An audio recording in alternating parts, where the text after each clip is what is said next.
امریکی اخبار وال اسٹریٹ جرنل نے ایک رپورٹ شائع کی ہے جس میں بتایا گیا ہے کہ ایران جنگ کے معاملے پر عوامی سطح پر مضبوط نظر آنے کے باوجود ٹرمپ اندرونی طور پر اپنے خوف سے بھی لڑ رہے ہیں۔ اور جب ایران نے امریکہ کا F-15 طیارہ مار گرایا اور ٹرمپ تک یہ خبر پہنچی کہ طیارے میں سوار ایک پائلٹ اور ایک اہلکار ایران میں ہیں،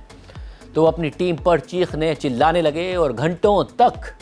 چیختے چلاتے رہے۔ کسی بھی امریکی صدر کا ایسا انداز پہلے کبھی کسی طویل فوجی جنگ میں سامنے نہیں آیا، اور ٹرمپ بار بار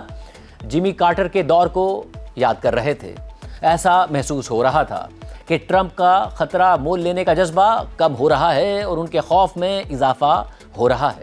رپورٹ کے مطابق گڈ فرائیڈے کی دوپہر وائٹ ہاؤس کے ویسٹ ونگ میں جب ٹرمپ کو معلوم ہوا کہ ایران میں ایک امریکی طیارہ مار گرایا گیا ہے اور امریکہ کے 2 اہلکار لاپتہ ہیں، تو انہوں نے گھنٹوں تک اپنے معاونین پر غصہ نکالا۔ ٹرمپ سے بات کرنے والے افراد کے مطابق وہ بار بار کہتے رہے کہ یورپی ممالک ہماری مدد نہیں کر رہے۔ امریکہ میں گیس کی قیمت $4 فی گیلن تک پہنچ گئی تھی اور ٹرمپ کے ذہن میں 1979 کا ایران ہوسٹیج کرائسس مسلسل گردش کر رہا تھا، جو امریکی تاریخ کی بڑی خارجہ پالیسی کی ناکامیوں میں شمار ہوتا ہے۔ یہ کرائسس اس وقت پیش آیا جب انقلاب کے بعد ایران میں 53 امریکی سفارتکاروں اور شہریوں کو یرغمال بنا لیا گیا تھا، اور یرغمالیوں کو 4 نومبر 1979 سے لے کر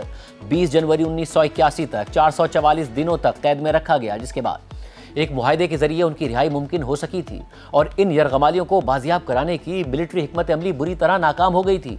کیونکہ یرغمالیوں کو چھڑانے کے لیے امریکی صدر جمی کارٹر نے ایک خفیہ فوجی آپریشن کی منظوری دی تھی جس کا نام تھا آپریشن ایگل کلا، اور اس کا مقصد تھا یرغمالیوں کو تہران سے نکالنا۔ اس کام کے لیے 8 امریکی ہیلی کاپٹرز ایران کے صحرائی علاقے میں بھیجے گئے، لیکن راستے میں 3 ہیلی کاپٹرز خراب ہو گئے اور پھر ریت کا طوفان بھی آ گیا،